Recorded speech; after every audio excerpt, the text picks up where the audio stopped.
Good afternoon. Welcome to the March 24th meeting of the Milledgeville Rotary Club. Please silence your phones as Lynn Chandler, our retiring today, comes up and leads us in the prayer pledge and prayer.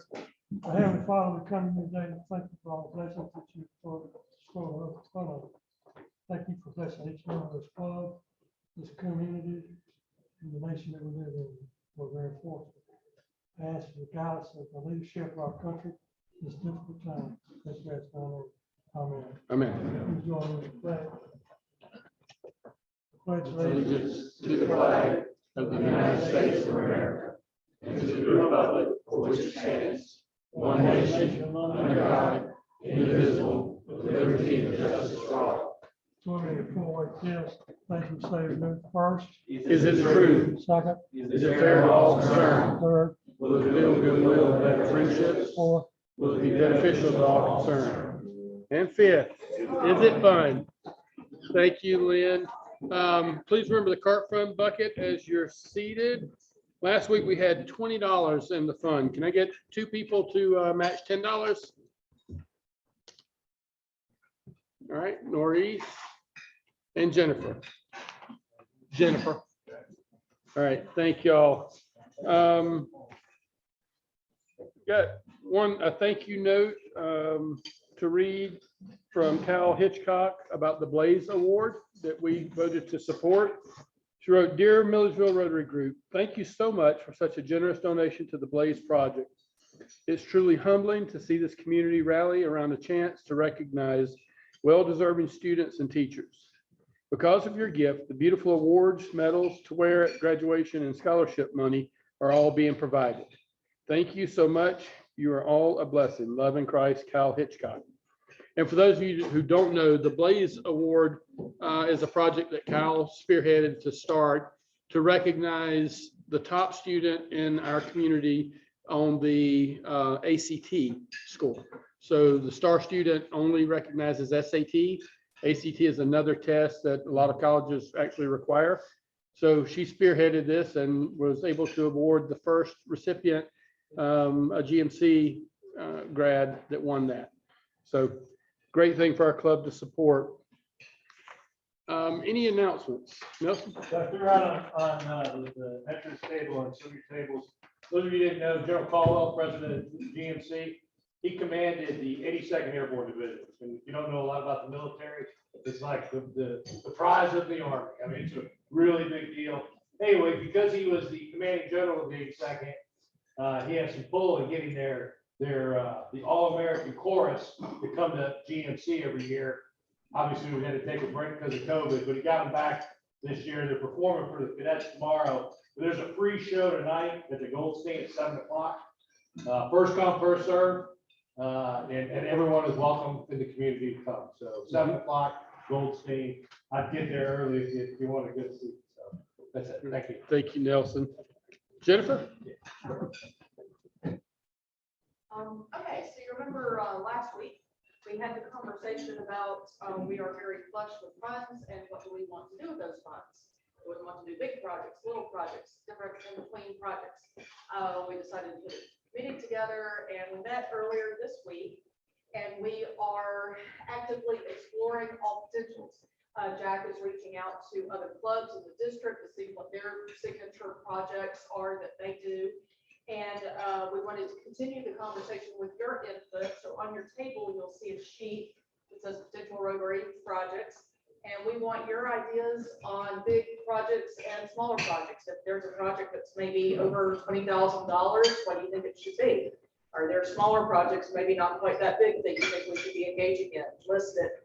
I will be emailing this out to the club as well. So for those who aren't here today, if you want to take some time to think about it and get back to me. Did I miss anything, Bobby?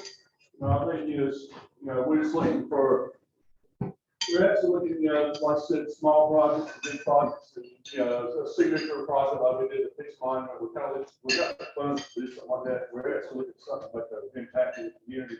So if you got any ideas, if you know some friends, not just here, but, you've got friends or relatives, whatever, that you know that have done something in other communities that would be good here. Give us an idea so we can kind of sit down. We're gonna kind of gather all this up, kind of review it, and kind of bring it back to the members and just vote on it, kind of go from there, try to get something to work. All right. Thank you. Any other announcements? William, we got anyone? Oh, John. Today at Georgia College, if you haven't seen, the Ladder Braves World Series trophies will be on campus, out at West Campus. It's open to the public from 3 to 6 p.m. So if you'd like to see, the Ladder Braves World Series trophy, come on by and take a look. You'll get to take a photo with the trophy. But at West Campus today, from 3 to 6. Okay. Thanks, John. That sounds like go to West Campus and then head straight over to GMC for the chorus. William, do we have anybody on the prayer list? Yeah, let's continue to remember Randy Stewart, his family, and Susan lost her dad. So I heard this morning. So this is very good. All right. All right. Anything else? Greg, you want to come up? All right, today is a big day. Concept almost $900. But before that, we'll have Tom introduce his guest. Okay, so I have my beautiful daughter Stella is here. She's home from Georgia Tech on spring break and wanted to come hang out with her dad today. All So right.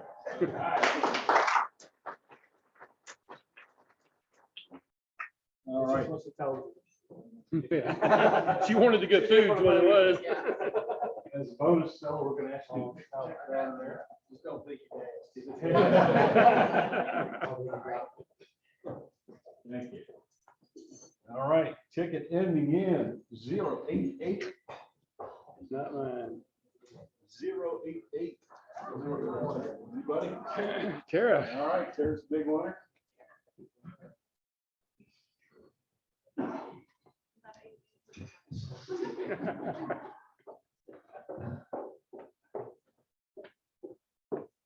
All right, we're looking for the Queen of Hearts.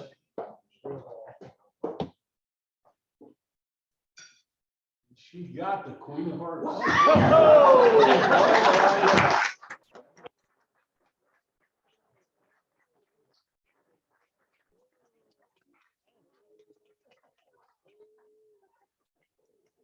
That's fantastic. All right, so we start over with a new pot. We're gonna need a new deck of cards. Yes, we are. All right. That's awesome. All right, so Erin's out today. She asked if I would introduce our speaker. We got Mr. Grady Torrance here to talk to us today about land management. Mr. Grady's been a longtime member of this community, and I'm sure many of you know him. So with that, Grady, if you'll come up, I'll just turn where we can get you on camera.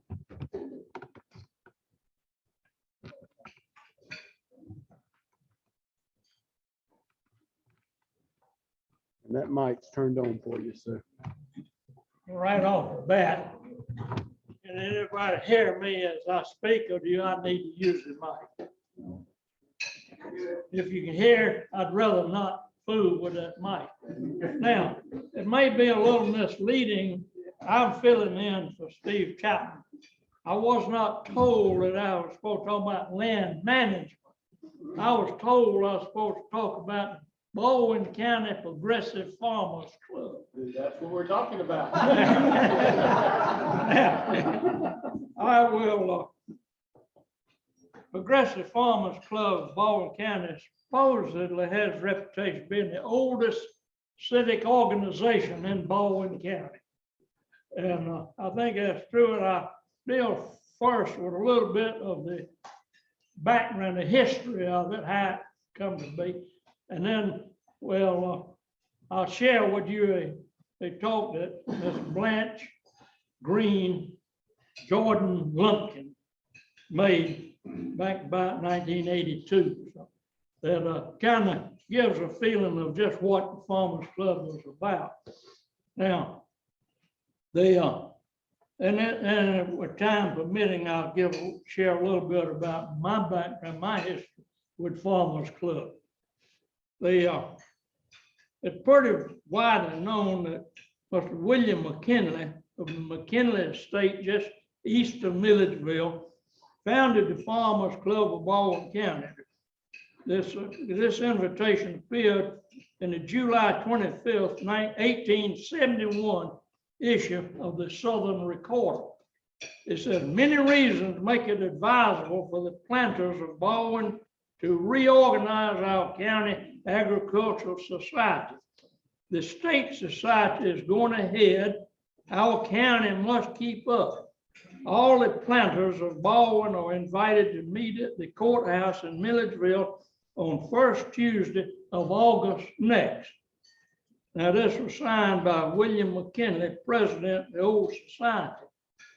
Now, this William McKinley, it been 1871. I'm not sure if this is West King's grandfather or his great-grandfather. The McKinley, Mr. McKinley that I knew that lived there east side of the river was known as Mr. Arch McKinley. So I'm not sure if Arch, which I understand was Wes's grandfather. So, but this may have been his great-grandfather.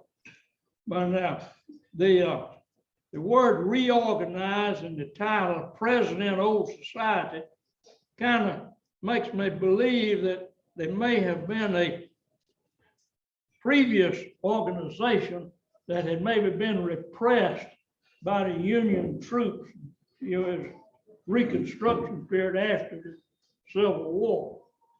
But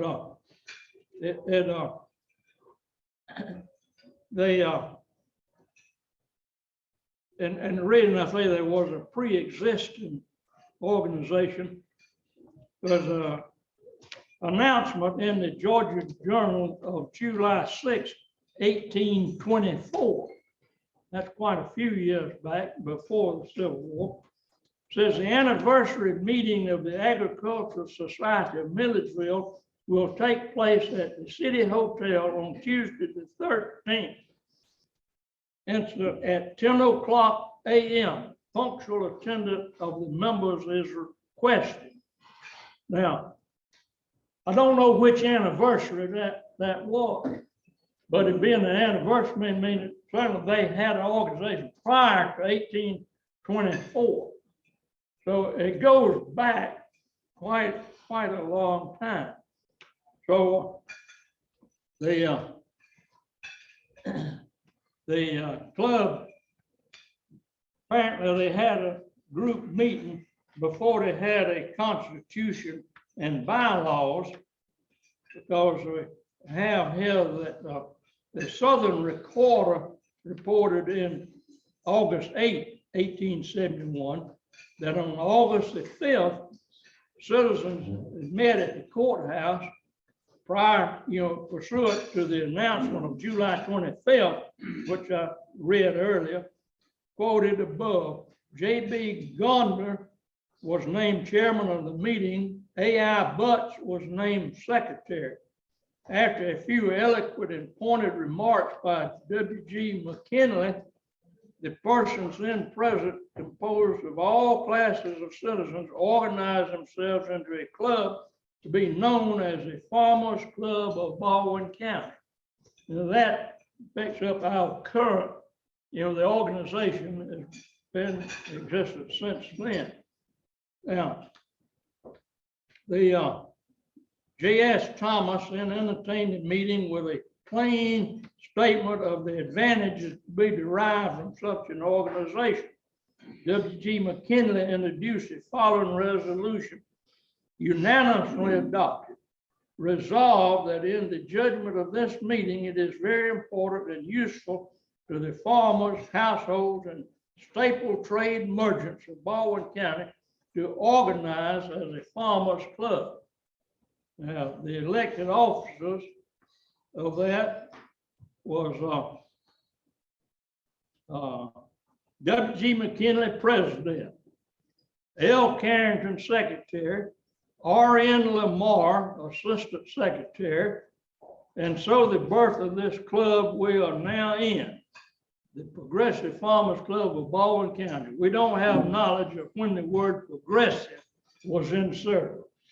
Now, I'm trying to, actually, this information was compiled by Linton Cox. Some of you knew Linton is restaurant at the college. And the research was done by Jan Hardy and Harold Lawrence as they was researching Methodist history of Milledgeville. And they come across the same research they were doing to come across this information, which they fed to Linton Cox, came up with this. Now, just a little sideline interesting that at the time this was done, the club, the officers of the club at that time was Charles Ennis, was the president, Louis Caduce, who was the soil conservation technician here then, he was secretary. Graham Lyles was the immediate past president. So that gives a little bit. Now, I regress a little bit. R.N. Lamar, I don't know what relation he was to Mirabeau Bonaparte Lamar, but he was a Milledgeville native also, and he had a newspaper in Columbus, Georgia, which he sold and moved to Texas and was the vice president to Sam Houston, who was the first president of the Republic of Texas.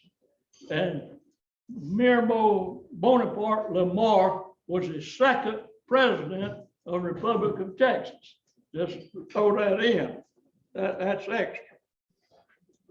Now, I'd like to share with you the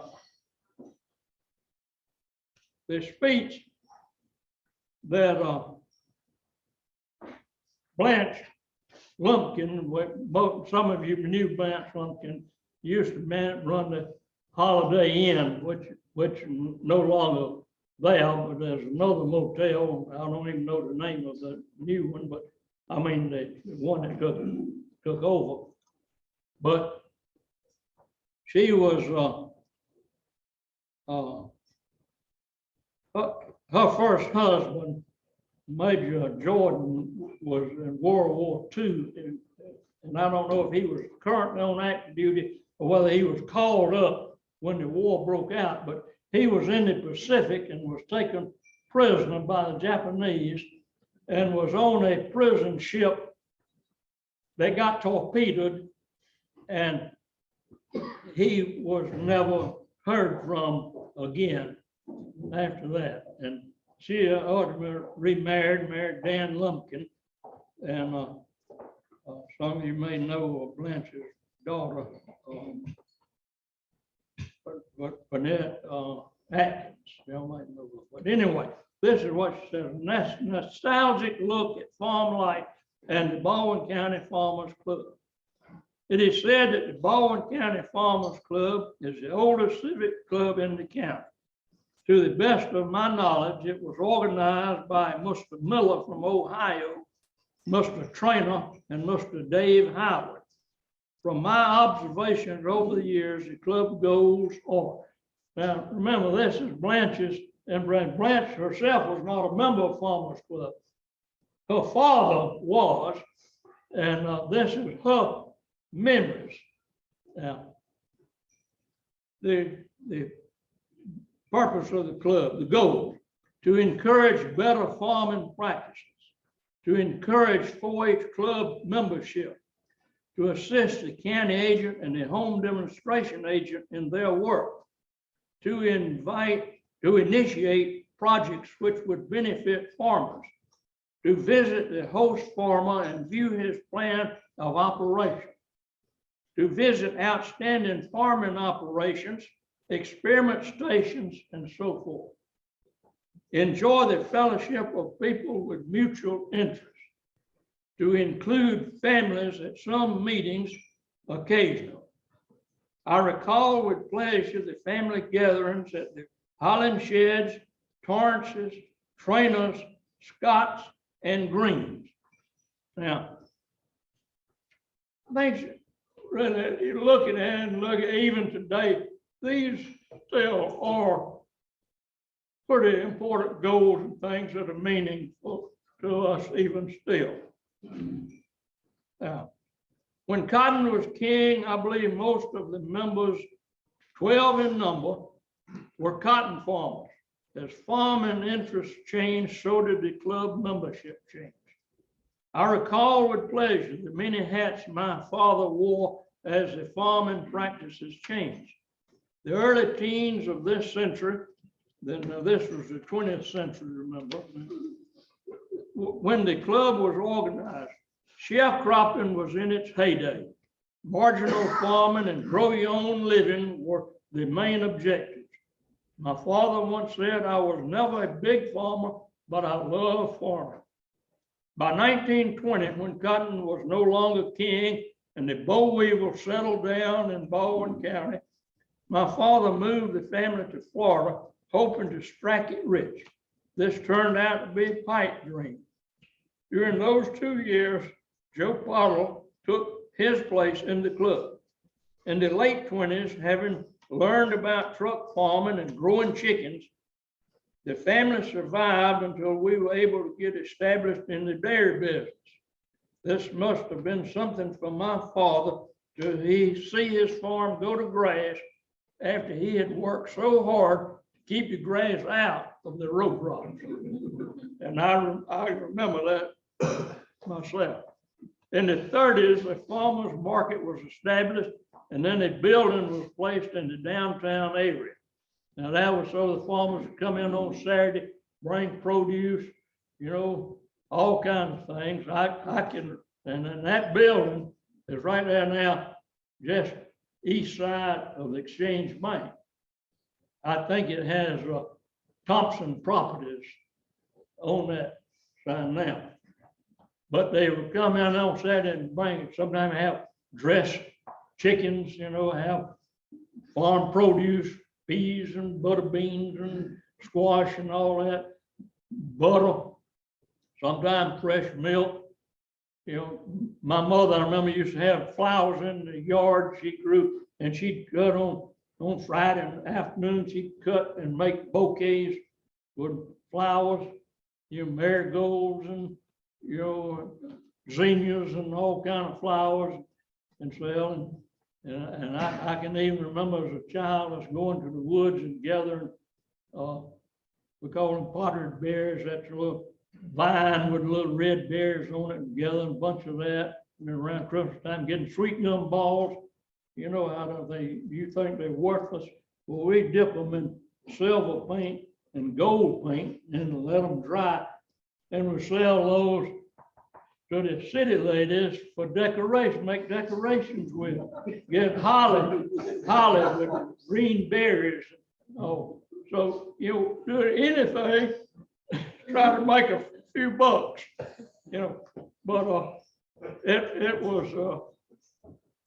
and this is funny. I'll throw this in. That building eventually it was turned over to the recreation department to have, you know, they plan all the games and everything, recreation department there. And it wasn't Freddie Layton. If someone came after Freddie Layton, that was the director of the recreation department, he decided that building needed to be locked up and closed up every day. Well, there's one lady, Miss Gussie Martin. She was in her 90s at this time, but every Saturday she'd come there with eggs, and she had a rocking chair and sat there, and the farmer's market was all gone except for her. And she would sit there, and the customers come by and buy her eggs. And this gentleman, I even forget his name, he decided he'd lock that building up Friday night. Well, Miss Gussie come in and couldn't get in, and so she went to City Hall, and he found out right quick. He not only had to leave that building open, but he had to leave the heater on in the cold weather so that Saturday morning it'd be warm for Miss Gussie. But That's something. But anyway, they also, in the back of that building, there was a canning plant, had big old kettles, you know, where the steam heating place you process your vegetables.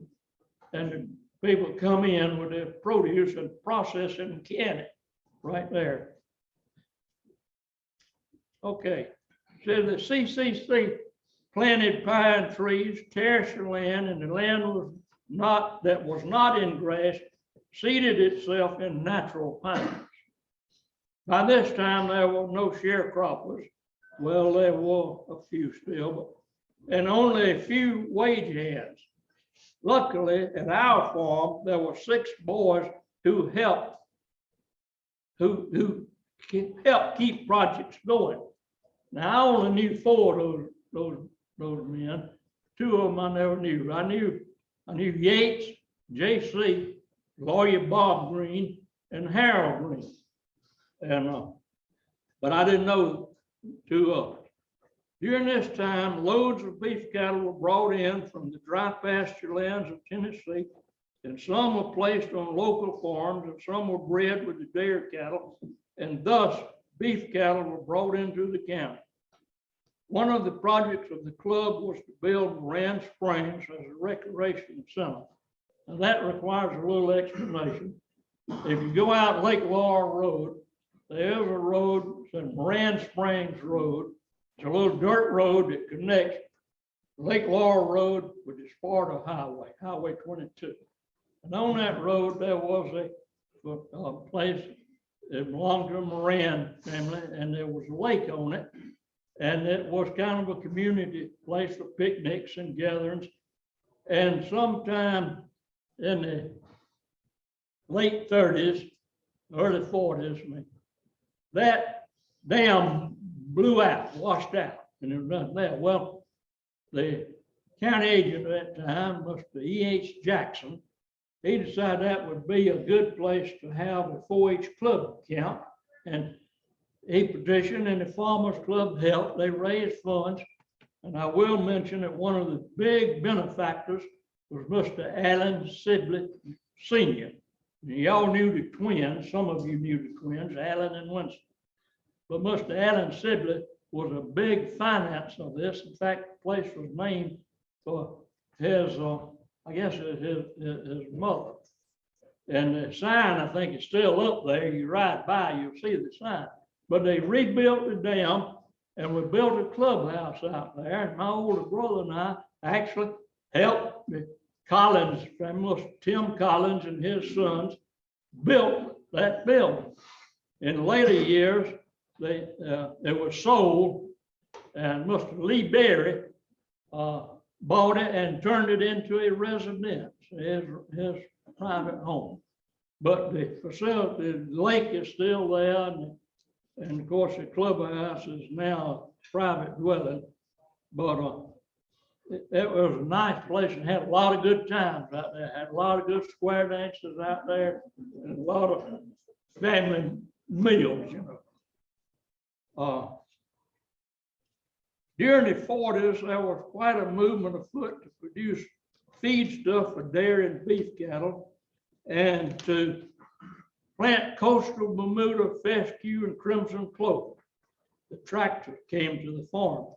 I mentioned this planting pasture land. One thing I remember, the Farmers Club sponsored a improved pasture contest, where they would different people prepare pasture, and then they come and judge it. And my dad thought he'd set aside one about a 10-acre pasture. We had a separate pasture, and that was mine. I was doing it, and we fertilized it up, seeded it, put some ladino clover, and it's different from the crimson clover. And I won. They judged it, and I won. I got a prize. I don't forget, $50 or something like that was my prize. Now, in 1953, this is Blanche's, Doctors Edwin and Dawson Allen had developed reseeding crimson clover. up to this time, the clover had to be seeded every year. It was considered an annual, it wasn't a perennial. Well, they do, and I don't know the technique whether selective breeding or just what, but in 1953, it says also in 1953, my father was elected president of the club, and an article in the Union Recorder of December 1953 says it was announced that 2 resolutions requesting the recognition of 3 of the club members had been endorsed.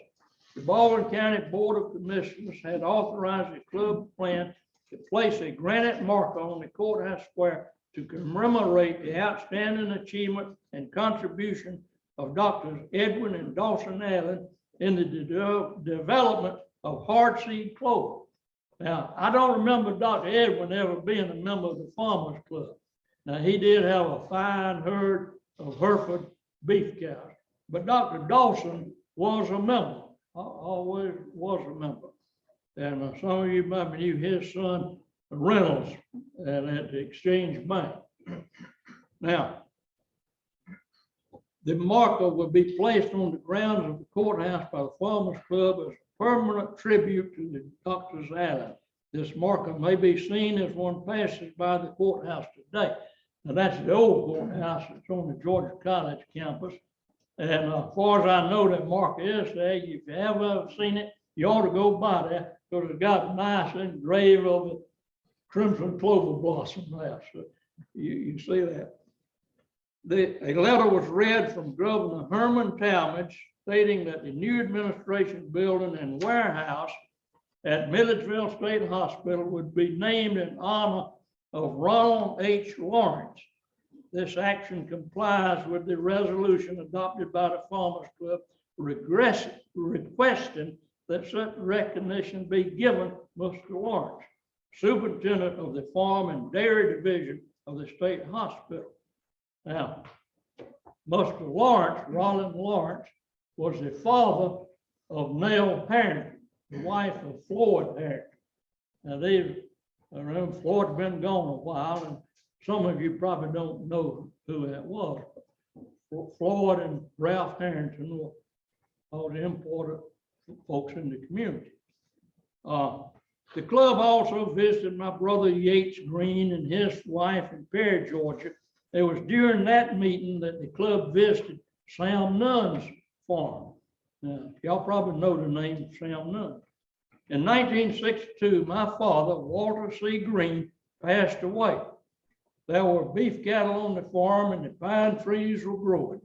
The cattle were sold early in 1970, and the only income from the farm has been from the sale of timber and hay from 1970 to 1981. One may see homes and trailers on the land once farmed by the sharecroppers who have returned to the county, purchased small plots of land, and retired. Foreigners and timber companies are buying up the land. Air-conditioned tractors work the land once farmed by mules, and cows are milked as many as 22 hours a day. That's Baldwin County in 1981 and 82. Now, some of Blanche's recollections may not be, what some of you know and remember, but that was her idea and her impressions. And they're pretty close, pretty good. Now, my personal connection with Farmers Club goes a way back. My grandfather and at least 2 of his brothers, my great uncles, my grandfather, at least 2 great uncles were members of this Farmers Club. They go way back. My father then was a member of the Farmers Club, and there wasn't much that piqued his interest in his as much as Farmers Club. I mean, didn't much take precedence over attendance to the Farmers Club. And in later years, my brother-in-law, Jim Lee, that was a veterinarian here, he was a member. My younger brother Richard was a member of the Farmers Club. When he retired from the army, he came back and started cattle operation at the old home place. And he was a member. Later, I was invited to be a member. And I was very proud of that, although I'm not a farmer. I came in honor of the occasion, with my costume, being character. But I'm not a farmer. I do have some timberland. I guess I can come in legitimately as having, timber. My son Tom is now a member. And so my connection with this organization goes way, way back. Now, I recall that, Blanche talking about the family together. In my years growing up, most of the meetings, they met every second Saturday.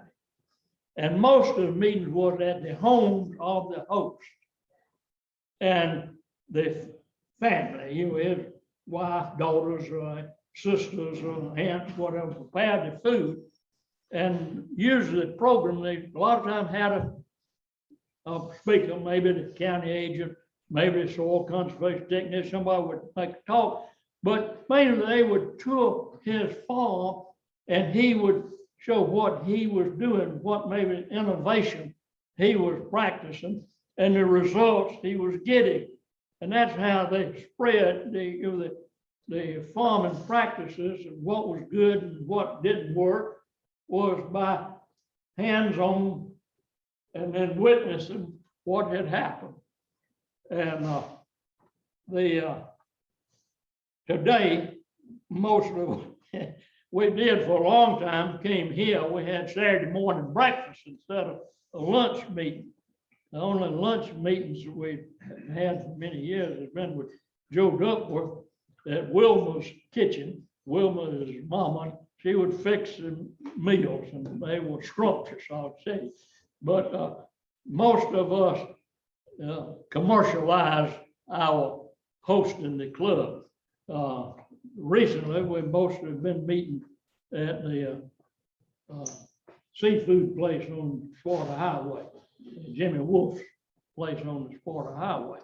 But we've moved them down a little bit. But be honest, I don't think any of our members anymore are full-time farmers. By that I mean that their livelihood, comes strictly from the farm. All of the part-time farmers, or some I even call hobby farmers.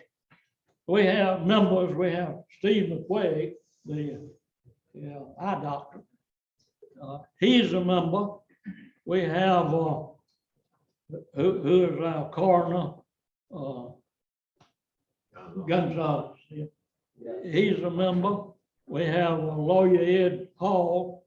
Ed is right now incapacitated somewhat. He's a fellow resident at Fellowship Home right now, but he's a member. My son Tom, remember, he's retired from the military, and he's not dependent on the farm. The main character at the farm is my brother Richard's brother-in-law, Al Bergamy. Al Bergamy took over managing the herd when Richard died, and his sister, of course, could not tend to him. So Al took over, and he is gradually transitioning his cells off her animals. He adds some of his own. So Tom has, I think, two heads.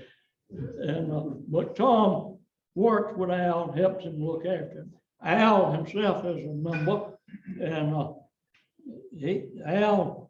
I guess, was YDC. He retired from there, but he went back, I guess it was a double dipper with the state, working for them, and has not quit that yet.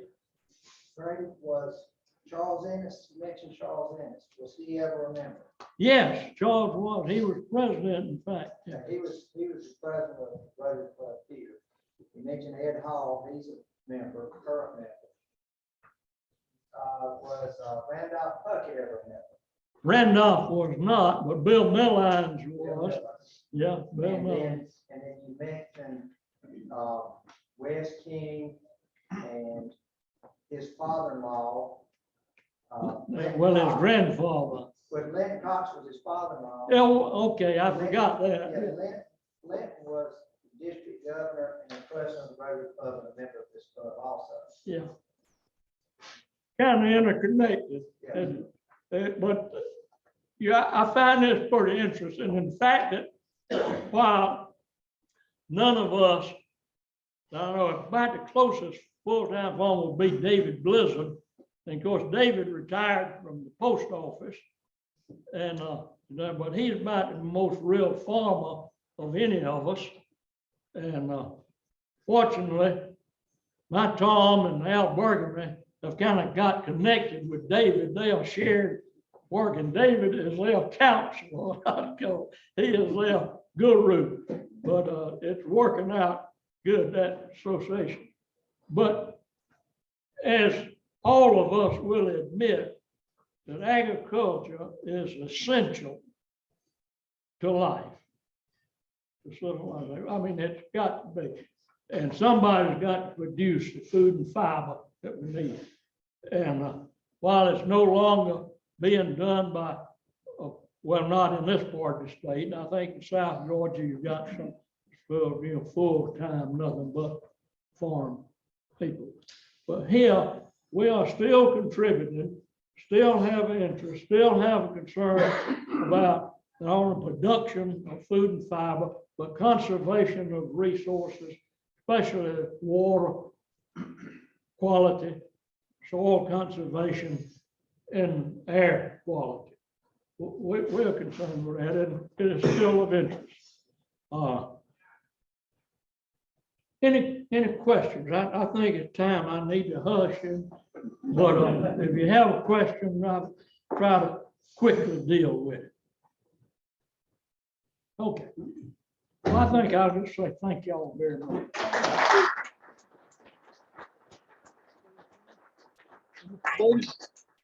I appreciate you. Let you pick one of these pens.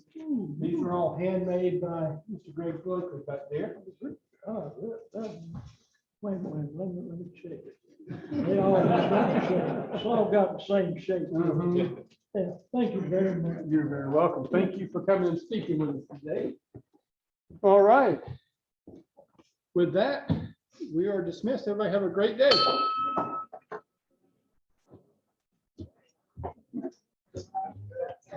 Right. Good to see you.